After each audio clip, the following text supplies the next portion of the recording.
And we are live. You're looking at me. My name is Greg Lawson. I'm your host for the Detective Diaries. This is where I bring strange and interesting people into my paranormal journey. Last Tuesday, we had Kim Vaez, who's an artist and a paranormal explorer, come on. We discussed art. We discussed her muse and all kinds of cool stuff. Next Tuesday, that's going to be June 23rd at 6 p.m. The incomparable, the incredible, my mentor, Jeff Belanger is going to be on. I have somehow tricked him to actually coming on the Detective Diaries. And we're going to have a great conversation with him. Jeff is a paranormal explorer, paranormal investigator, author of many books. He works on Ghost Adventures. He's a writer for Ghost Adventures. He's been on a whole bunch of different shows. He runs the New England Legends podcast. He did the TV show New England Legends on PBS, and he does a lot of stuff with the libraries as far as getting the word out there about legend and hauntings and history and how all of that stuff works together. Today is really cool because I have a friend of mine or two friends of mine that are coming on, and we're going to talk demonology. We're going to have on James Annitto and Carl Johnson. And both of these guys have been in the paranormal for years.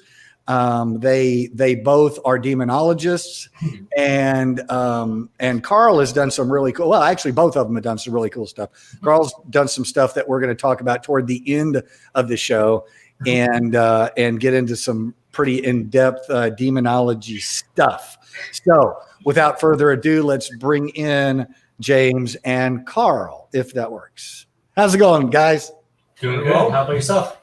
I'm doing well. It's hot here in Texas, man. It's hot. Oh yeah, it's hot up here too. It's 86, but like the humidity. What's the percentage of? Was that all it was? Was 86 today? 86, today. Yeah. And y'all are in Rhode Island, right? Mm-hmm. Yeah. So 86 in Rhode Island's pretty tough, isn't it? Humidity points, yes. Oh yeah, you feel it. Yeah. Like sauna there. Oh yeah. So James and I met at Texas Para-Unity Festival about 5 years ago, I think we decided, right? Yeah, about 5 years ago. Time's been going by so fast, especially this year, right? It's been going a little slower than usual, but yeah, no kidding. And that was with Dakota Lawrence, right? I had Dakota on the Detective Diaries here a couple of weeks ago. Yeah, Dakota's an awesome person. Yeah, I really like it. He's like a brother from another mother, I think. Oh yeah, at least for me. He definitely is a great person, and he's been there for me in the past. So right, and so you guys live pretty close to each other. Is that right? Yeah, like 20 minutes, right? I came all the way across the state of Rhode Island to be here for your show. That's incredible. I cannot thank you enough for your dedication. It took me 20 minutes to get here. I drove. I wasn't going to fly. I drove the old-fashioned. It's the thought that matters, right? Adventure. I had one close call. Even coming over here, I had a close call on the road.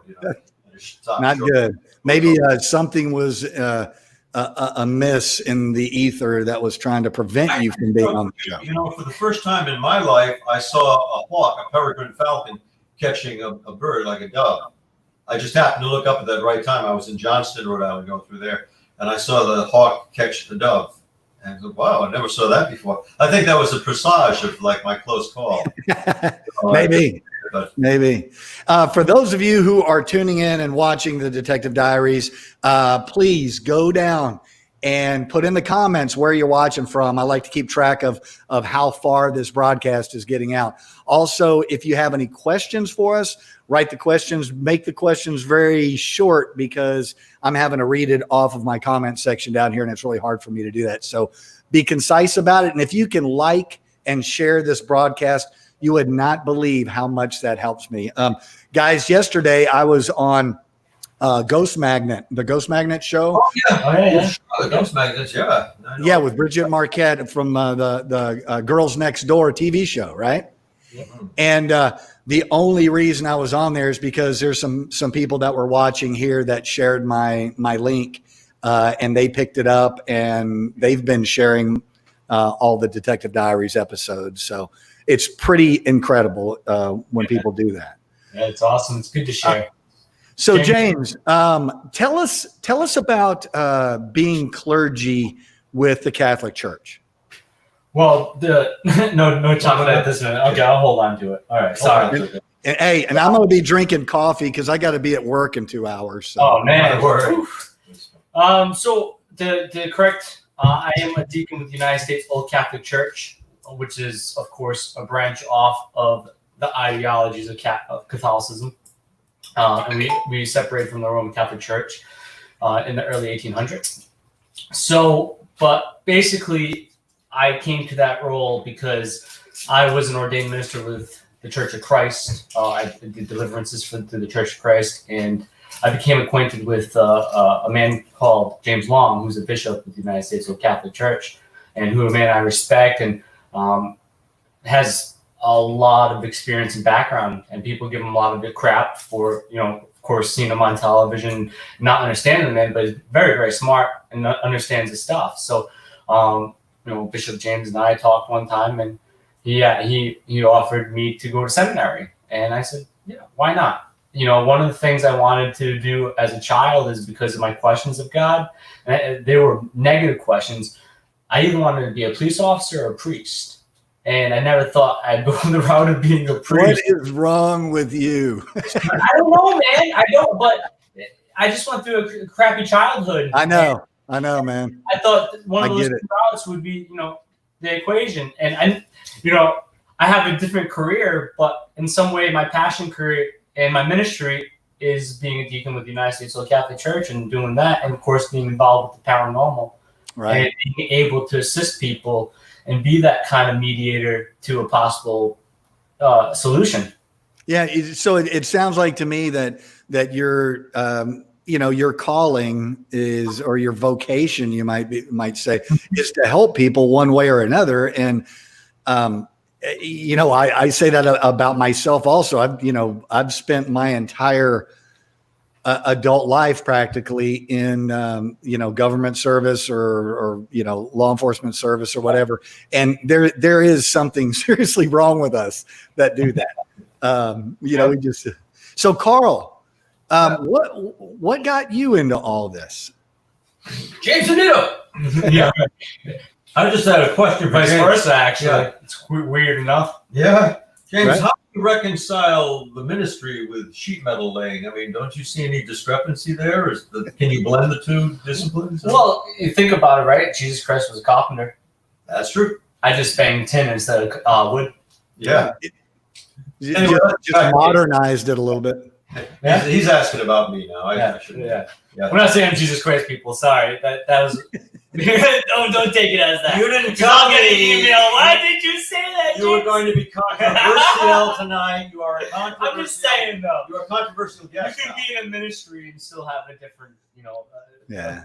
Because I don't get paid for doing that. I do it out of. You don't get paid for sheet metal work? No. How do you pay for the ministry, man? Ministry work. Oh, yeah. Of course. Yeah. So, and you use Carl quite a bit as a mentor, right? Thank you. Yes. Yeah, it was actually Carl and I first met through a acquaintance. Mutual acquaintance that I was running a group with that was a part of another group that was on television. Brought Carl in as a specialist, and the episode made it onto television because of the provocative story it was.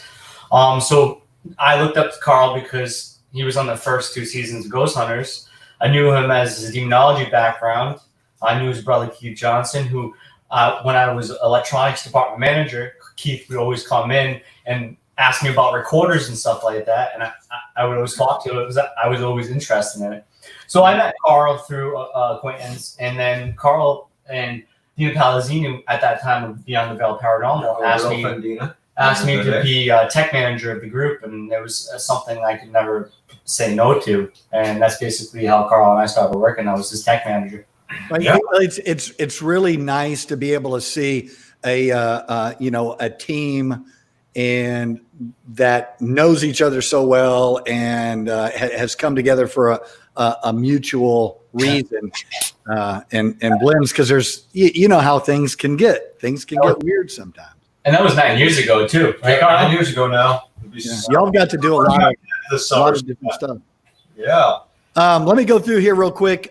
Suzette says hello to us. She's from Michigan. Hello. So, hey, what's going on, Suzette? Thank you for watching. Let's see who else we got here. We got my thing jumped all over the place. All of a sudden, I got a whole bunch. Well, they found out we're on, huh? Tammy from Michigan says hi. Hi, Tammy. Let's see who else we got. Oh, there's a crazy woman, Vicky Tyndall. Apparently, she's driving in her car watching the show. So Be safe. She knows. Hey, as long as she's not texting while she's driving. Hey, Vicky, actually, you see these glasses right here? These are brand new, and Vicky Tyndall picked these out and frame styled them for me just for the shape of my chin, I think. Hope I'm happy you face up, huh? Maybe not. Maybe not. I don't know. But anyway, so hey, how, as far as being clergy, how do the rest of the priests and clergy that you work with, how do they feel about what you do as far as the paranormal side? That'll be more for you then. Yeah, so a lot of people don't tend to believe in demons. To be honest with you, and of course this is in some way opinion, but also based off statistics and other priests and deacons and people associated with the Catholic Church or other aspects of Christianity or even other religions. But there's a lot of people that don't believe in demons in the way that we think as some spiritual Well, it's entity. a very strange concept. Yeah. It's a very nature. So a lot of people tend to believe it is psychological, especially with the advances in psychology, even though it is still a lot of it based on theory. But a lot more people lean towards that because of medicine and science and the evolution that those fields have made. So a lot of people tend to believe there's more of a psychological disorder. And there are disorders associated to complexes familiar to it. But in that same token, a lot of priests don't necessarily believe in it. And, I would say in past 20 years, maybe a little bit longer, is when we've seen a more of an increase again in people claiming possession and involved in that situation. So, of course, a lot more priests are familiar with it. And, of course, I think we were watching a movie last week, Carl, called The Exorcist. Oh, yes, The Exorcist, one of those old favorites. Which also had a lot to do with it yeah. as well. Yeah. So Jessica Potter, she's been on the show before. She says, hello, guys. Have you noticed a peak in negative activity in this last year or so? It's kind of hard to tell because we haven't been getting out as much. But actually, I have been hearing more people have been contacting me with their spiritual problems. Now, I don't, where they feel they are being possessed, oppressed. I don't know if that's because people have had more time to think about it or what, or if there's some negativity that's oozing into the strata of society, But yeah, it seems to be some kind of increase in it. How you can correlate the COVID scare, it might be related.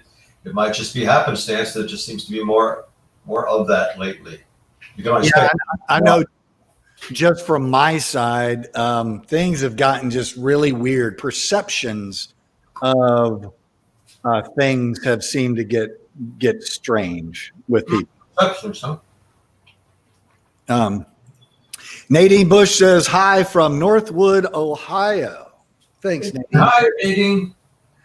Let's see. What do we got? And that's one of the things that I've seen.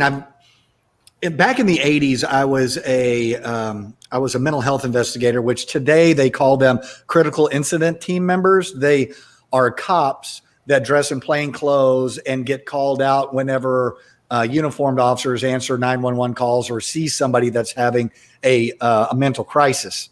And so we would go out and evaluate them and then figure out a way to defer them out of the criminal justice system into the mental health system or put them in jail or do hostage negotiation or suicide mediation in those cases. And I got called out to quite a few possessions. At that time, I had been dabbling in the paranormal field, I guess, since I was very young. Paranormal exploration, urban exploration, graveyards, stuff that I wasn't documenting because I didn't know it was important at that point. And some of the calls that I went on, people have asked me, have you ever seen anybody that's truly possessed? And I'm like, man, if you've ever seen someone who has had a complete epileptic episode, you can completely understand why 400 years ago somebody'd say that they were possessed, right? Mm-hmm. Oh, yeah. So there's a medical side of possession. Yep. And in an extreme manner, like The Exorcist, that would be kind of like an epilepsy kind of thing. Yep. And then there's the really light, the really benign, the really not overt in your face, but you can see it in their eyes. Mm-hmm. And a couple of times I got called to a Lutheran church one time, and went in, and 3 girls said that there was a demon that came into their apartment and was threatening them. And so they actually beat feet, ran about 2 blocks down the street to this Lutheran church and was talking to the Lutheran priest there. And I talked to them for about an hour or so, and then he called me. And I got there as a mental health officer, and within minutes, I was looking at this one girl, and I knew who I was going to break first, right? So I get this one girl over to the side, and I said, okay, what'd you take? She's like, well, we didn't take anything. What did you take? I see it in your eyes. Your pupils are like pinheads. What'd you take? And so they had taken some, pharmaceutical drugs, and got into some sort of either it was a hallucination, a delusion, and it was a group delusion that there was this demon, or my contention is just because somebody is mentally ill, just because somebody is on drugs does not mean they're not possessed.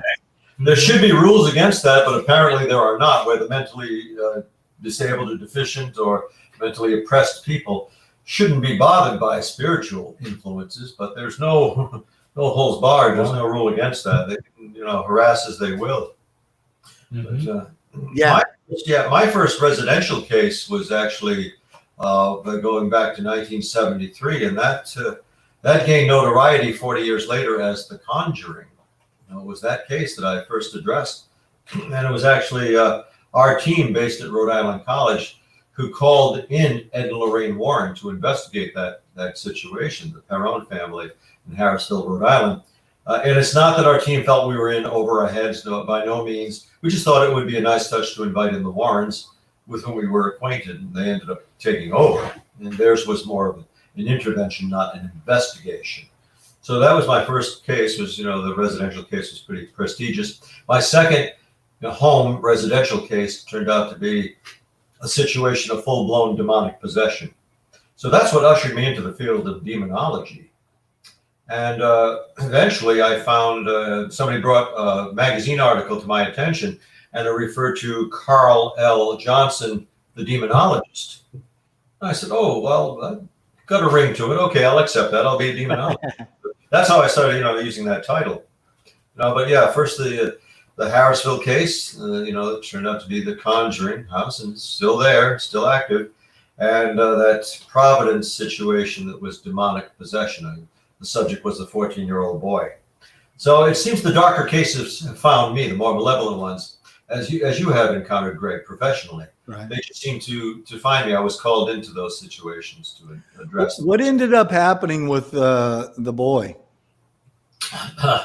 I'm happy to say it was actually successful. Usually you have to say, oh, things didn't go so good, and every situation is different, but he was cured. Seemed to come through it.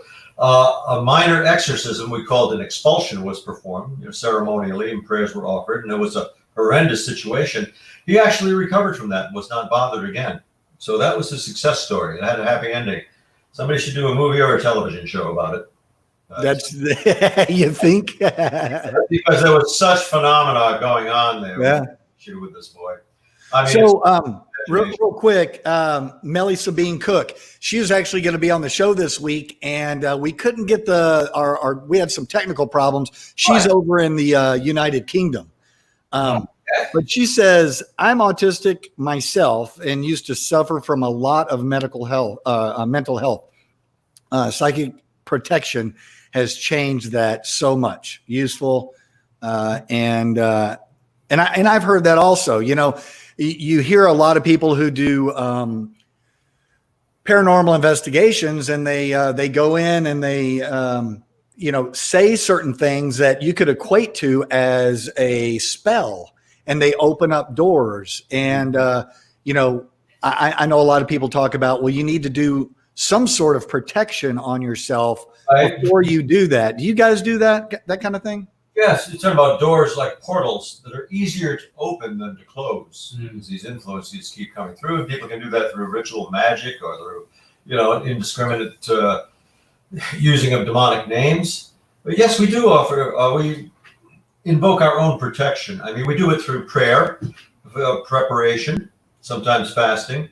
I'm not as good at fasting as you are, I don't think.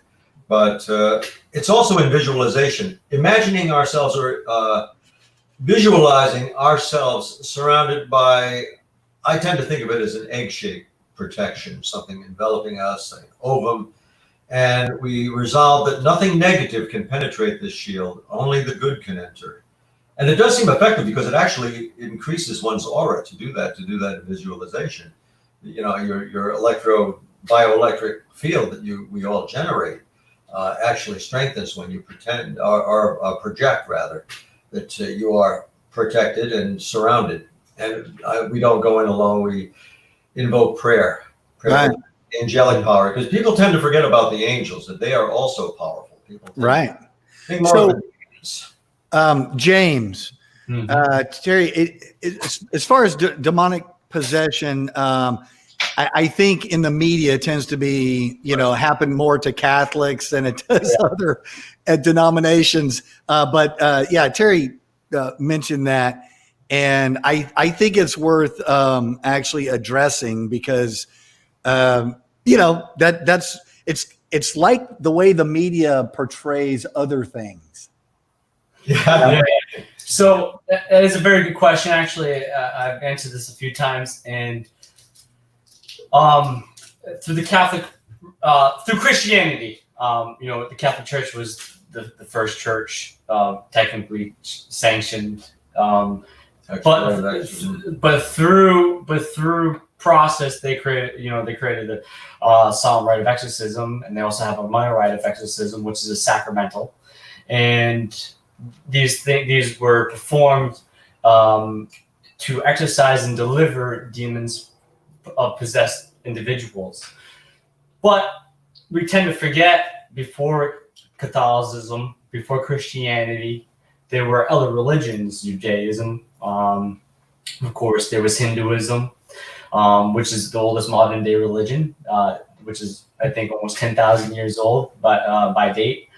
And people tend to forget that in Hinduism, they had the Ferber dagger, and monks would use this dagger in ritual to pull a possessive spirit out of an individual. And then, of course, through ritual, stab into a rice or the ground, and that would put it and expel it. So these ideas of exorcism or ritual have been around for a very long time, before even Christianity. Even Judaism, and Dybbuk box Carl over here. Even my Dybbuk. Even rabbis have a ritual of exorcism to rid of demons and Dybbuks, which are possessive spirits, lost spirits. So even Judaism, which was the precursor to Christianity, even have a similar ritual. I of course am Christian and Catholic, so I tend to believe in those ideologies and that ability, but I also don't discredit other people's way of doing things as well, especially if it works and if it's meant to do good. That's all I care about. I don't care about ideologies at that point. If it's meant to do good, then it's there. But hey, even the father of medicine, Hippocrates, performed exorcisms as psychotherapy on people people tend to forget that. So Right. it works. Right. So Tammy was asking, what is a true demonic possession like? She says she assumes it's nothing like what was on The Exorcist, but what do you see when you're dealing with that kind of stuff? It's always horrendous, I will say. Some situations are more overt than others. It's not always so dramatic as you saw portrayed in The Exorcist, but they had to portray a book and condense that into a 90-minute play. Good book, though. So, yeah, very good book. Has a lot of impact to it. It's always disturbing because even when you see somebody isn't flailing around and screaming or speaking in like an altered voice, they will say things that are directed toward the exorcist, the directing exorcist, and try to dissuade them. And it's a psychological attack. So it's always disturbing. It's nothing you really want to see or sit through unless you're called into it. But often it's much more subtle than has been portrayed in television and movies. You know, the person may go about their business and they just say different things and become more and more withdrawn. It's when you command the invading spirit, the demon, to leave, to depart, that it becomes more violent and more dramatic. But it's not always the flailing around, the screaming. It's just sometimes, you know, like you leave me alone, and these are the weaknesses. The possessed person will say, "These are your weaknesses. Who are you to call me out? Look what's happening in your life." You know, that's a very powerful device to dissuade the exorcist. You know, so we encounter that. Gotcha. It's always impactful, though. It'll always leave an impression on one. But mind you, we are not exorcists. We just want to be clear on that. What's that? I said I just want to. We are not exorcists. You know. Right. Just so people misconstrued it on what are demonologists and what are exorcists. You know, exorcist can be a demonologist, but a demonologist can't be an exorcist. Yeah, not Right. Yeah. So I want to throw a couple of things in here and just discuss a little bit because of my background, like I said, in the Catholic Church. I know that there seems to be not only in religious circles, but in civic circles also. Has a lot to do with symbolism. And, you can look at a lot of the stuff that the Masons have done and the influences that they've had. A lot of it is conspiracy theory stuff, but a lot of it is true. And I wanted to throw something up here real quick. And look at that. Is that a symbolism of your the organization you belong to, or? Well, that's the St. Benedict's medal. Say again? That's the St. Benedict's medal. Okay. And the symbolism behind it is? It is basically to help ward off evil, because St. Benedict was one of the reasons that there is a rite of exorcism. Okay. And that's something that I've always been fascinated with, was all the symbology. Law enforcement officers have a patron saint, paratroopers have a patron saint, and so whenever I see any of that, I'm like, is that the patron saint of demonologists, is what I was thinking. No, well, there's the Benedictines of the Catholic organizations, which, of course, they don't revere Saint Benedict, but, of course, they invoke in his name, right, when they speak to God. So, which is, of course, powerful for them. There's Franciscans and all that stuff for Saint Francis. So there's different sects for certain saints, but no, it is something that I tell people if they want to, of course, empower themselves and have some power, go get a St. Benedict's medal, because for some that's a war, for some that helps them mind over matter the situation. Right. So I dug up this picture off of the internet. What is this? That was my deacon. That was my deacon ordination in Illinois. Okay. And are those people still in your group, or are they different in different areas, I guess? Why am I calling it a group? What is it called? So it is the United States Old Catholic Church. We are made up. So basically, it is a different ideology of like the Roman Catholic Church and diocese. Right. To me, like there are certain people that have their own parishes, and of course they say mass and do all that. That's what I was looking for. Parish. I couldn't pull that out. So people have their own parish, but I'm a roving. I go to a Roman Catholic church nearby because that's the mass I like to go to. But I'm a deacon that goes all over. Two of my bishops, which are still part of it, Bishop James Long and Bishop David Price, are from Kentucky. Our presiding bishop is from Maryland.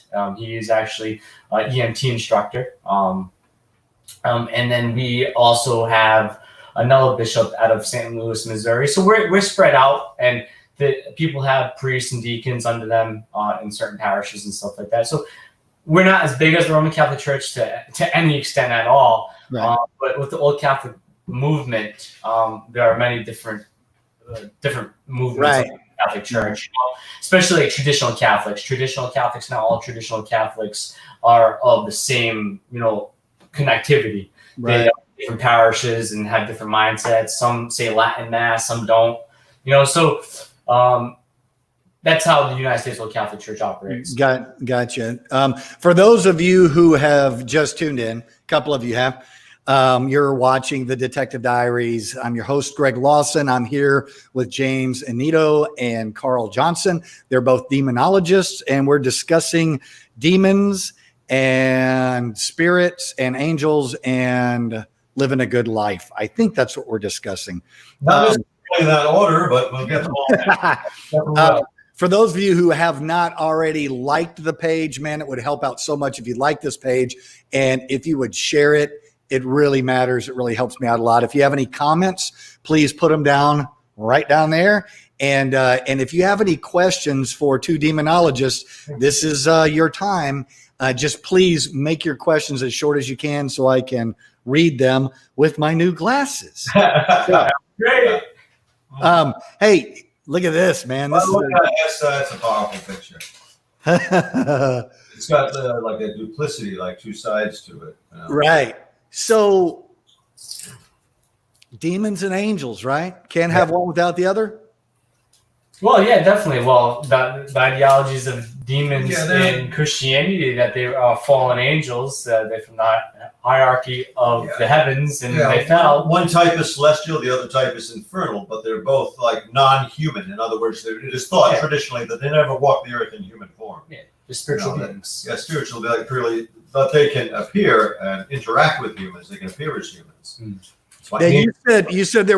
You said there was two type. I didn't recognize the words that you said, and please define those words.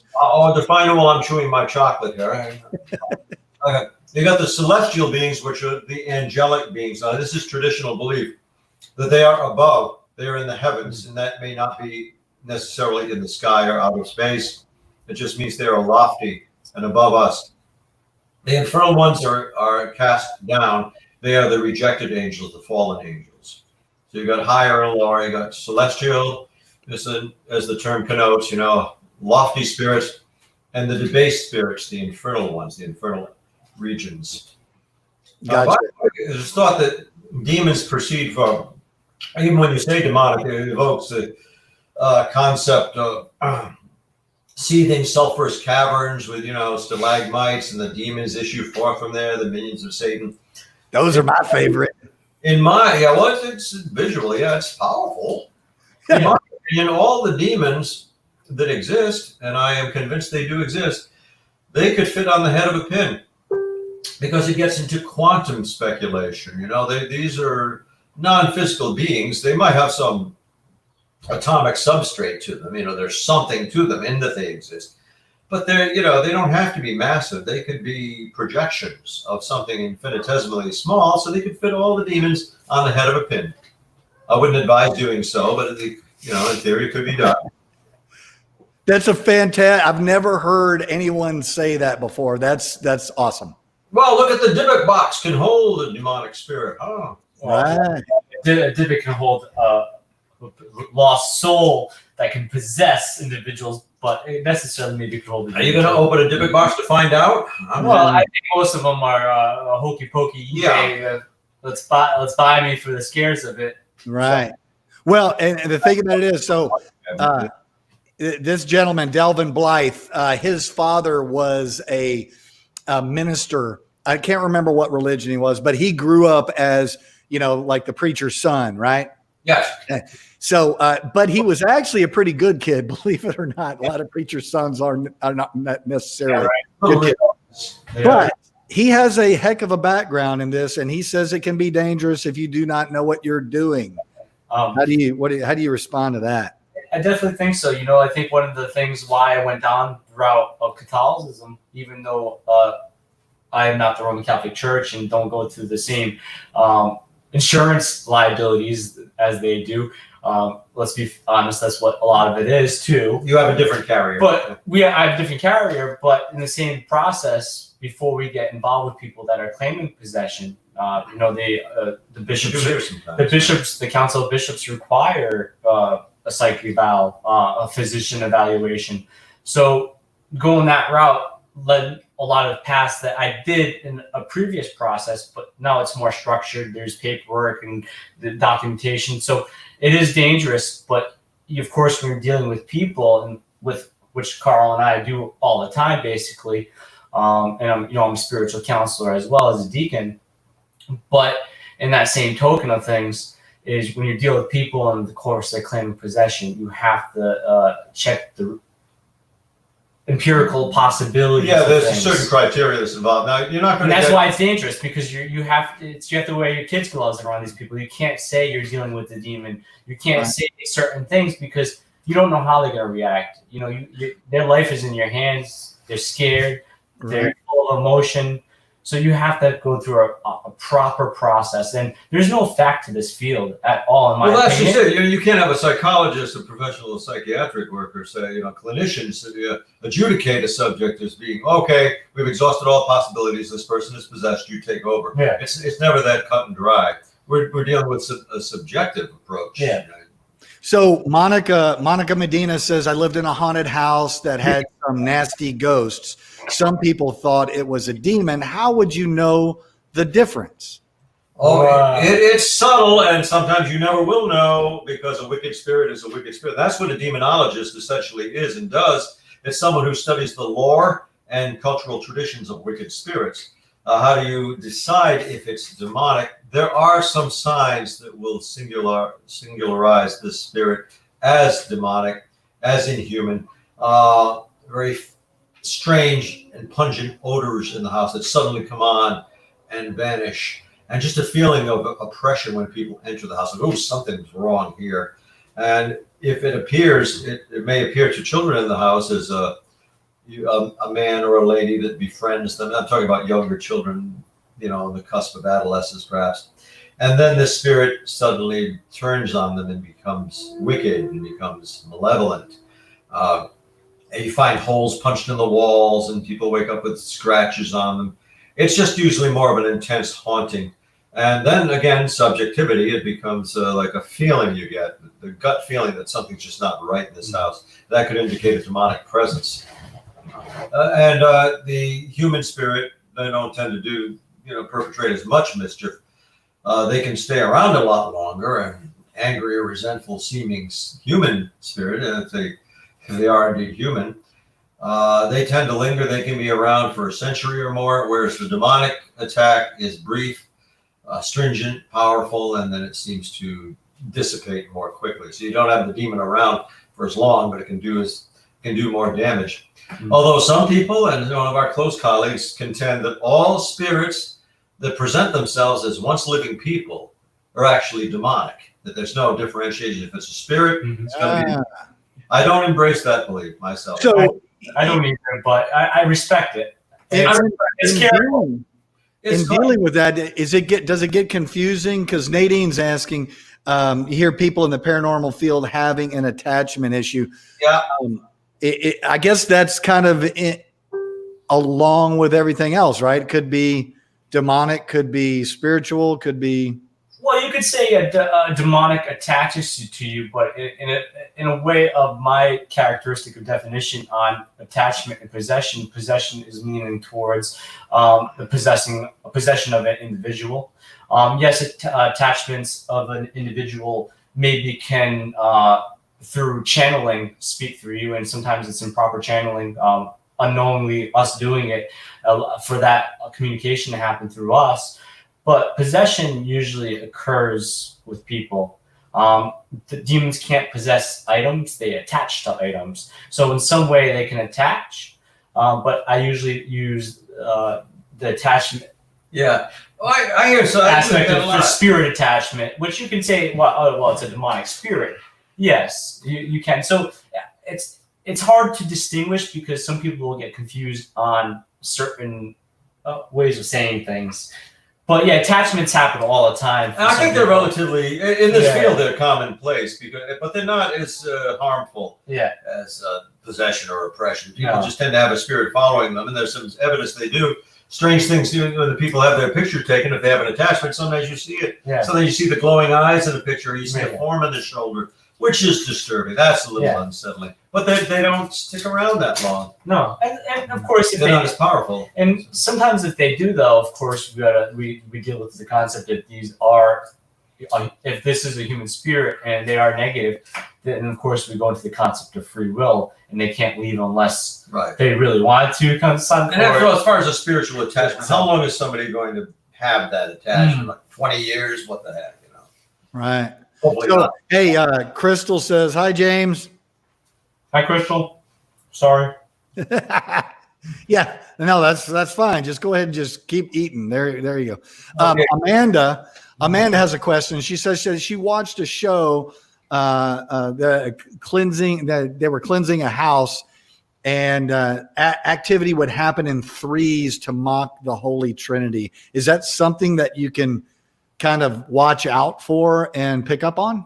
Oh, sometimes, not as a rule. No. Yeah, sometimes. I think most people forget. I don't know about, it's just me, but I've seen other people do it. I think we live in a world of threes. When you knock on a door, usually you knock 3 times. I think it could be a sense of communication for a spirit sometimes to kind of communicate with. 3 raps. It's a ubiquitous and very significant number. Yeah. It doesn't necessarily mean the Trinity. It's demonic. Yeah.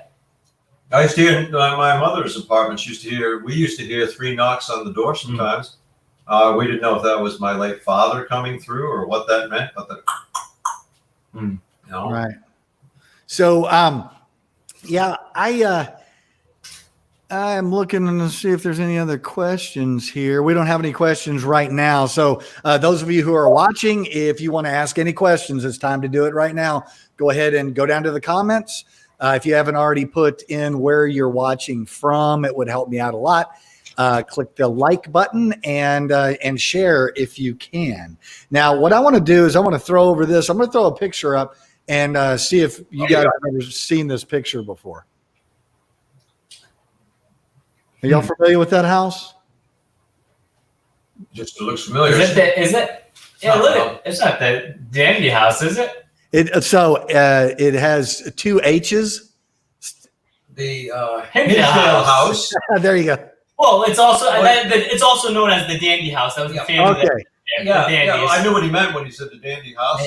Yeah, it looks like it's undergone some revisions and is being redone. Yeah, and the trees aren't there. The bushes aren't there anymore either. That's why I was in my mind taking away the shrubbery and thinking, that's ask about that. He went to the Hillsdale House. The Hillsdale, That Greg? So, have y'all been there more than once, or? It has. I've been there the once. Yeah, I actually was there twice before even Dan owned the house. Very long time ago, and so tell us quite a few times. Tell us a little bit about this house. Well, a lot of people see.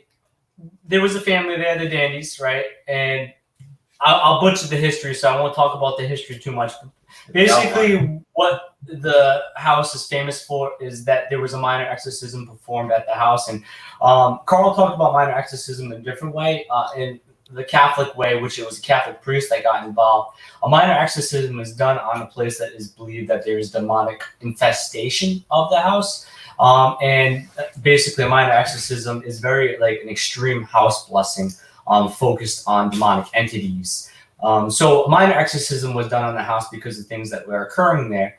And supposedly it failed, and then supposedly they left the house. And then, of course, that lore kept happening. I believe there was another family that lived there, and then a neighbor wrote a book about it. Paul, I believe his name is, and it just has a long history.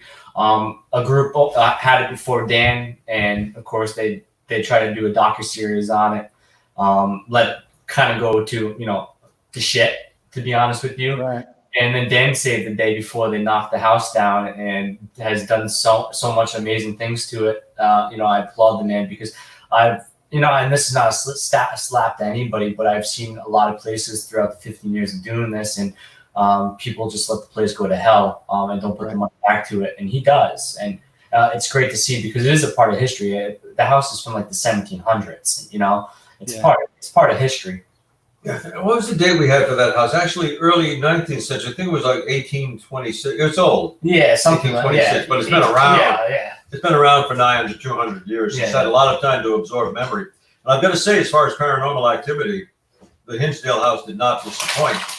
I was going there, for the interest in the house's history and what's purported to have happened there. We had activity there. We did. We just, And that doesn't happen all the time. Everybody, I think, sees when you go on investigation, you always having bumps in the night. But, most of the time it's nothing, right? Most of the time it's blowing out of your mind. Yeah, you try to go to where the ghosties are. You're more likely to find them there, but often it's just a mild night. You have some good conversation. But it had genuine activity there. So Tammy, she says, where does the attachment go? She had a spirit follow her home from after an investigation. After a few days, it was just gone. From whence it came. It runs out of its cohesion. It can't stick around. It can't stick to the person anymore. And it just dissipates and probably goes back to wherever it came from, whatever realm in which they exist. Does the attachment cease to exist? That's possible too. Like, the basic law of thermodynamics states that energy cannot be created nor destroyed by ordinary chemical means. That doesn't mean it doesn't transmute into something that's essentially nothingness. Maybe it just goes away and fades and runs out of power, or it could go back to whatever source it was. But we just don't know. That would make sense. You had mentioned a little bit earlier the Perrin family, and I'm going to go ahead and bring that up now. Oh my! You had something to do with this. Why don't you take us down that road there? Memory lane. Yeah. Memory lane. Well, I mentioned earlier in our talk that my first experience with a residential haunting transpired in Harrisville, Rhode Island, in August and September of 1973. 40 years later, that became known as the Conjuring House. So I was an inceptor there. Our team was the first paranormal investigative team on the scene there. Now, in later years, Mrs. Lorraine Warren would claim that there were no other paranormal investigators, no other paranormalists on the scene at that time. But that has since been refuted, because there's an actual picture, a photograph I have of me in that house next to Lorraine Warren, and Mrs. Carolyn Perrin is giving a tour of the house.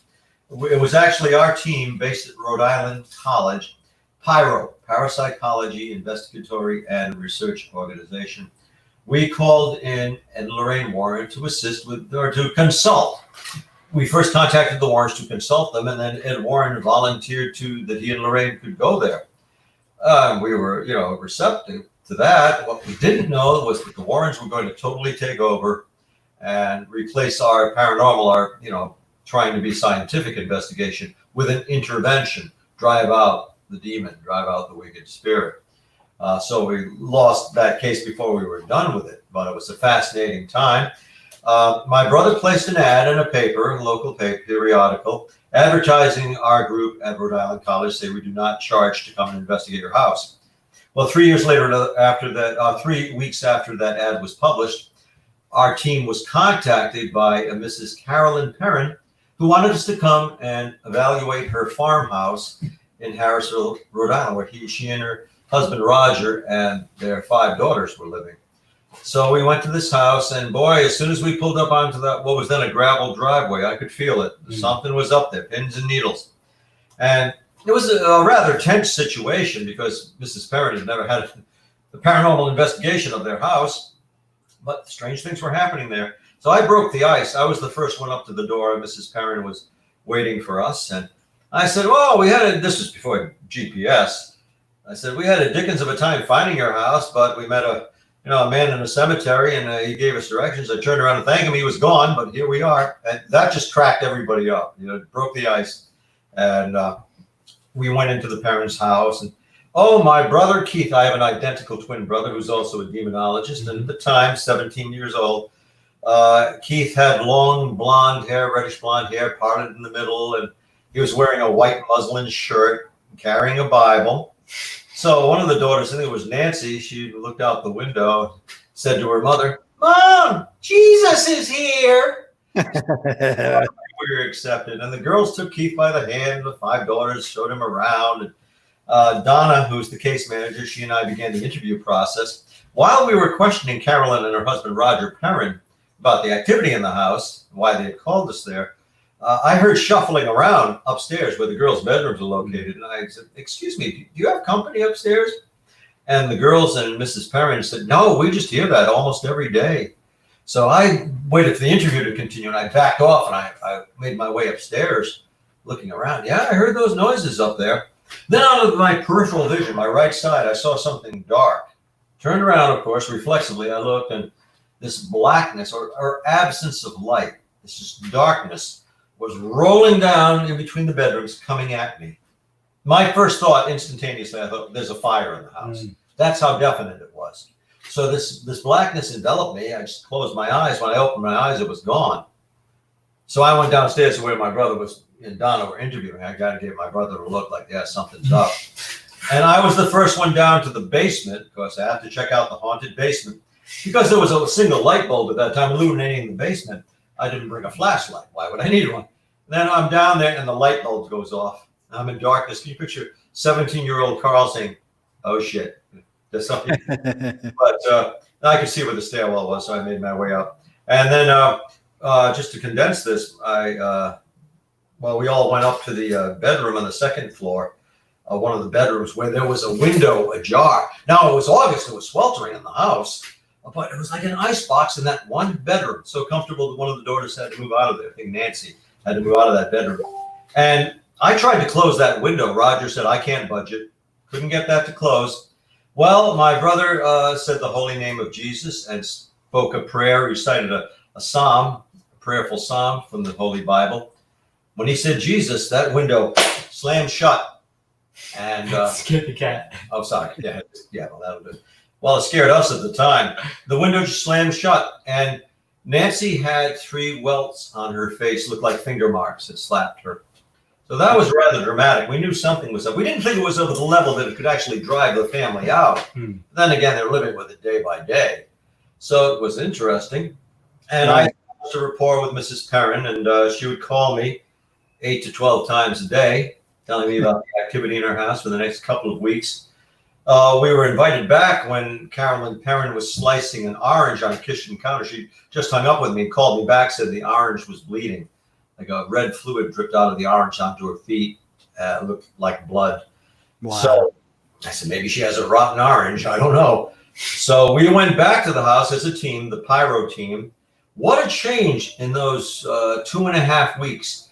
Carolyn Perrin, she was a slender woman anyway. She looked like she'd lost well over 20 pounds.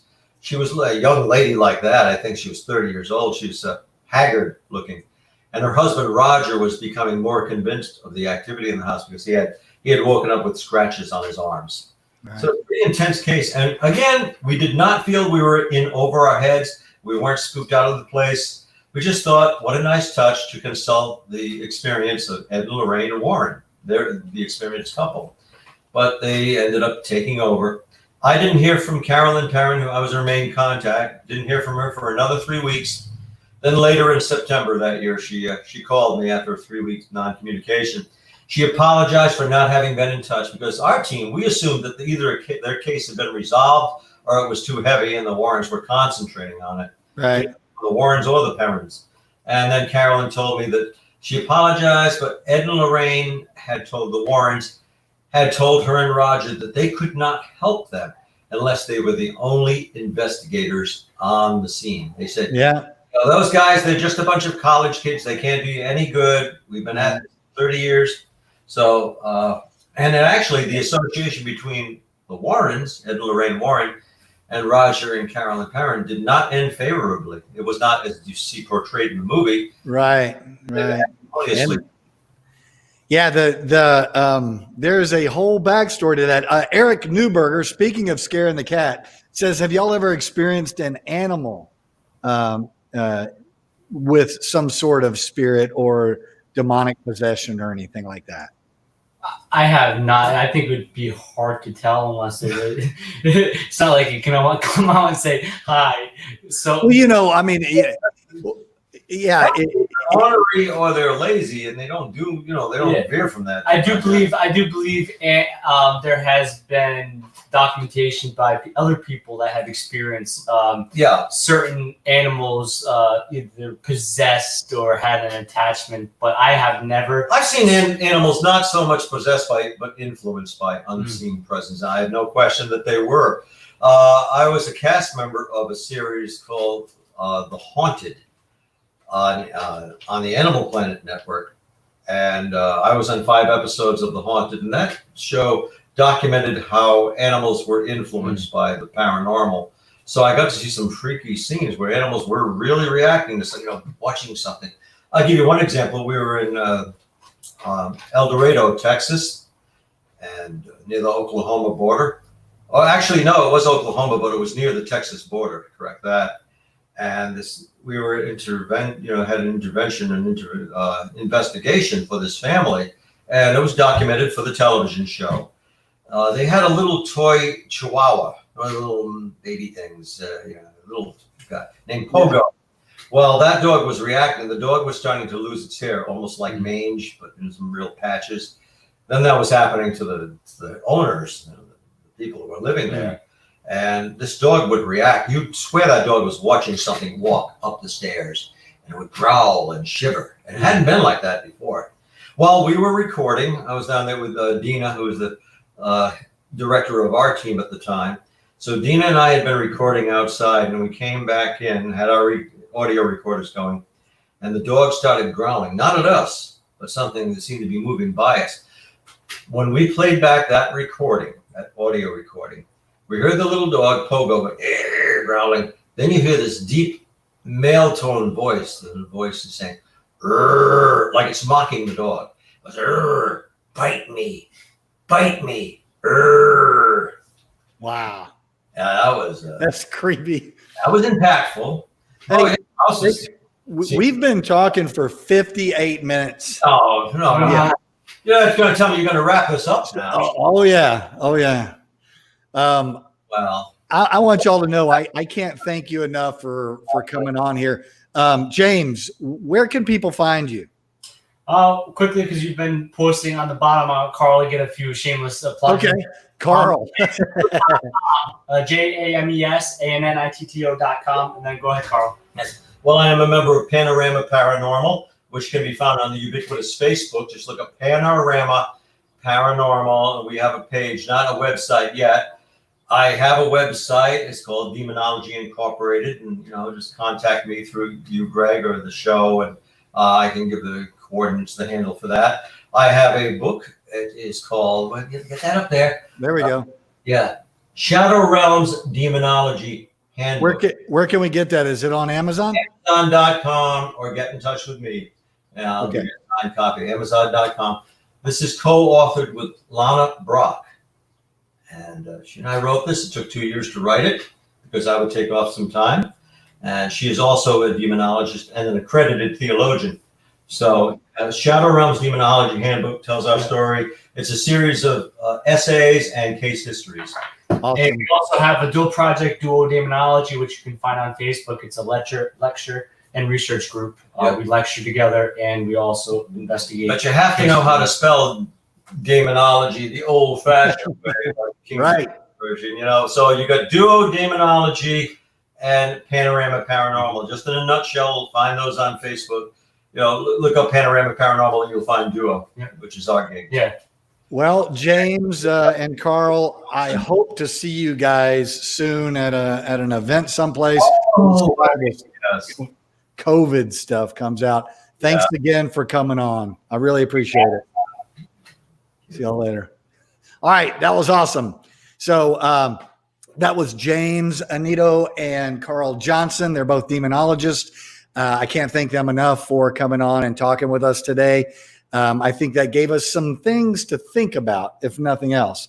I'm really excited. I have tricked a guy named Jeff Belanger to come on the Detective Diaries next Tuesday. And I believe that's going to be June 23rd on Tuesday at 6 p.m. Jeff is an author. He's a paranormal explorer, paranormal investigator. He has a podcast that is New England Legends podcast. He's also had a TV show on PBS, New England Legends, and he's a writer and has been on Ghost Adventures and is the writer for Ghost Adventures. So he's going to be on next Tuesday. He is a fantastic guy. He's a great mentor. He's been really supportive of me, and I really appreciate him coming on. So hopefully you guys will tune into that. And we're going to be talking about our metaphysical journey and our spiritual journey. So me and Jeff Belanger next Tuesday. And don't forget to watch, or if you can tune into Ghost Magnet with Bridget Marcourt. That's a podcast, and that would be great if you could tune into that. Also, check out the Halser Files if you haven't seen it. If you haven't seen last year's season, Dave and the crew are out filming now. So Halser Files are great, and I hope to see you guys next Tuesday. Thank you so much for tuning in, and see you around.